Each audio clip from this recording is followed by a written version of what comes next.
asking college students, what is one book that changed your life? We're back here again at Syracuse University asking this question to Gen Z students. And the main thing we're wondering is, what books have impacted them? How has it impacted them? How are they manifesting this change in their own lives? We see these questions a lot on YouTube, asking Gen Z basic questions, and this generation may seem stupid, but my intention for today is to shine a light on the best parts of Zoomers, the best parts of how we've been transformed as individuals from the media we consume. And as a wider encompassing thing, as you watch this video, I want you to pay attention to the energy transfer of the impact of these people. We each individually have our own unique minds, and same with the impact that has on our own selves. So as this video goes on, don't just take in the information, but pay attention to the emotional impact. So let's dive right in. What is one book that changed your life? The Sirens of Titan by Kurt Vonnegut. Rich Dad Poor Dad. The Giving Tree. The 7 Habits of Highly Effective People. Alan Watts' Wisdom of Insecurity. It's called Simon versus the Homo Sapiens Agenda. The Idiot by Elif Batuman. East of Eden by John Steinbeck. The Giving Tree. It was the first book that I read on my own as a kid, and it's the book that my mother quoted to me in a card she wrote on my 18th birthday, and it's the first tattoo that I've gotten. What made you choose The Giving Tree? It's a book about growing up and growing away and also giving away, but learning the significance of giving and receiving, and also it's something that brought my mom and I closer. So it really allows you to find a way to put your day into a system that allows you to think about everything holistically and not have to worry about just doing everything in a ram. So I think that really has changed the perspective that I have in doing work and a productive life, I guess. Mostly when you're trying to build yourself financially, and that when you look at it shows the world of finance in a different way, where it's not always all about the money, but self-development too, and how you grow as a person, and how to not work for the money, but the money works for you in a way. For someone who hasn't really heard of it, what would you say is the general premise? Life is this big, fluid, changing thing, and anxiety around life is part of life. It is not anxiety itself that causes us harm, but it is our judgments upon that anxiety that causes us harm.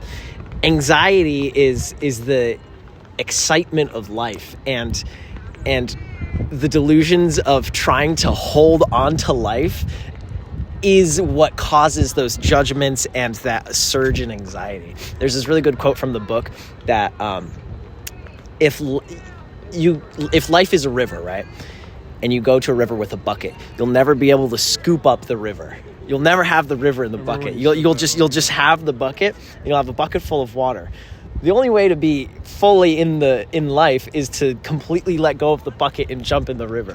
And that's I think about that probably every day. Genuinely, I probably think about that every day. First time I read it, it kind of made me tear up a little.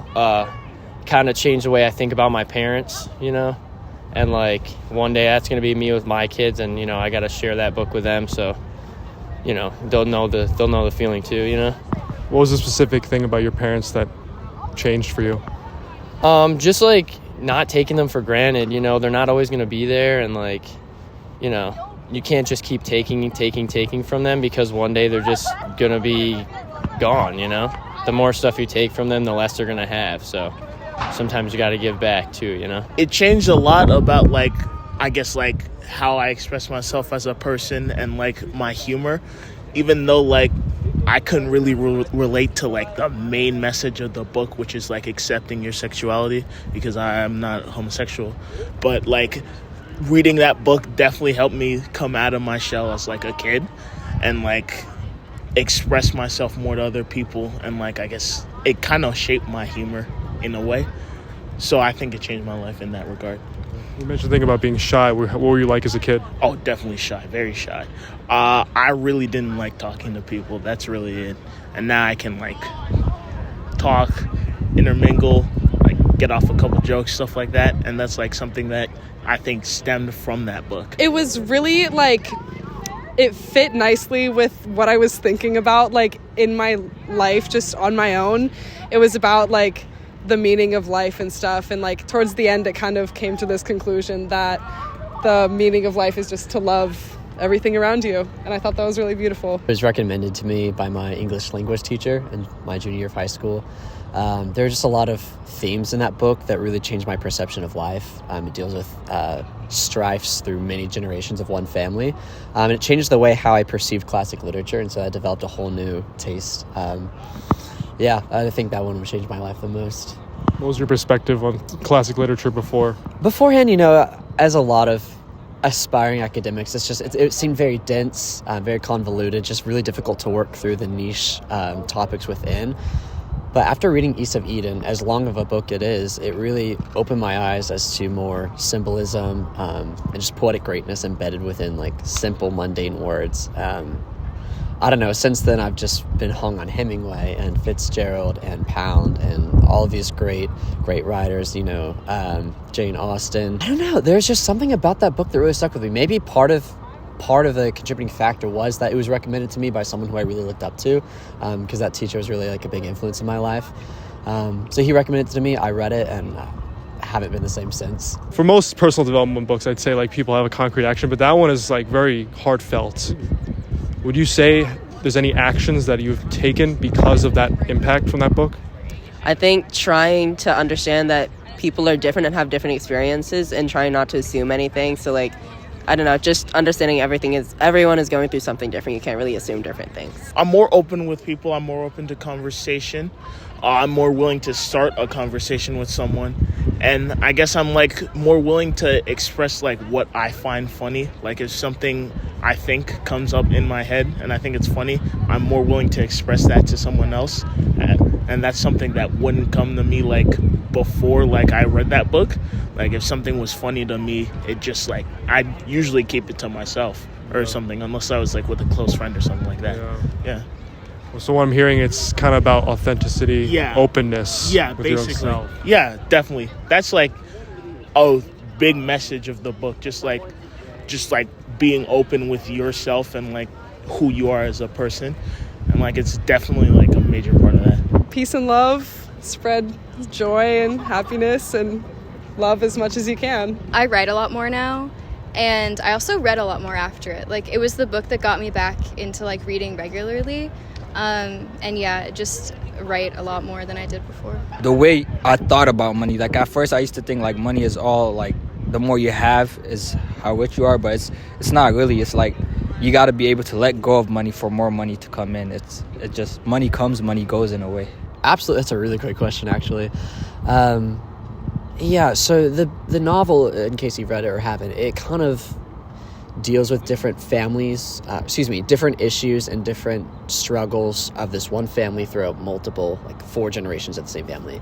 And it really just changed the way that I deal with people. I think it actually made me a more patient person. I used to be very rash, very bold. But after seeing, what was a fictional family based on real life depictions, it kind of made me reflect on how I conduct myself. It taught me to be much more patient, much more loving. Yeah. Mm-hmm. That's a really good one. I like that a lot because a lot of the books I hear about, it's like kind of personal development, just like, but that's like very interesting. It's like, it's literature and but it's like bleeding into your relationships and whatnot. Yeah, you wouldn't actually think that it would, change a person that much, but I don't know, it's crazy what 500 pages can do, know? And of course it's a children's book, but who would you say the type of person would benefit from even reading a book like that? I think almost everyone. I have that book in my dorm right now, so it's definitely a comfort object for me, but I think the lesson in it is applicable to like a wide range of ages. Everybody. I think anyone, those times when you're like, I feel stuck, but like not in the stuck where it's like, oh, there's things about my life that are like, I want them to change, but it's kind of like that unbridled energy where it's like there's some little piece missing. This book is basically a book where you read it and you're like, nothing's been missing. It's like it's an answer to the like, I need to do something right now feeling. It's saying, no, you don't. You're already doing that thing. Yeah. So, and people like, I feel like everyone to some degree has that feeling inside of them that like, my life could be dramatically different right now, and I think it should be, and that upsets me. And this book is like, no, it shouldn't upset you because it shouldn't be any different. You're living that exact life that you want to live, and it's happening right now. I would say somebody who feels like they don't have a great relationship with their parents, somebody who feels like their parents, have too much control over them, or somebody who sometimes people who come to college and like completely forget that their parents exist until they need something. You know, my brother kind of fell victim to that a little bit. When he went to college, he kind of stopped talking to my parents and then started only talking to them when they needed them.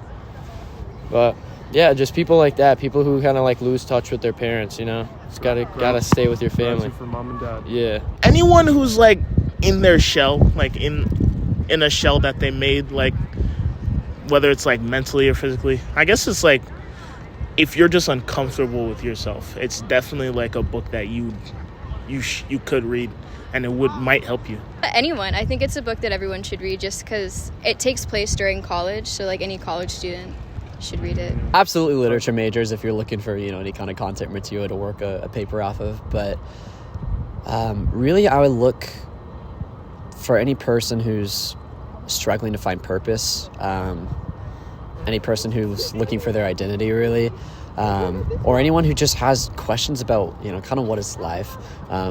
I feel like I'm bordering on philosophical topics of like absurdism or existentialism. I'm not trying to, but really through like a fictional lens, that book really answers a lot of those questions and just kind of makes you feel okay with just being here. So anyone who's lost, I am. I'm great. Yeah, the weather's great. Birds are chirping and life is good. You know? That's amazing. Yeah. Well, thank you so much. Thank you. What was your name? Joe. Joe, thank you so much. Yeah, I man. appreciate you.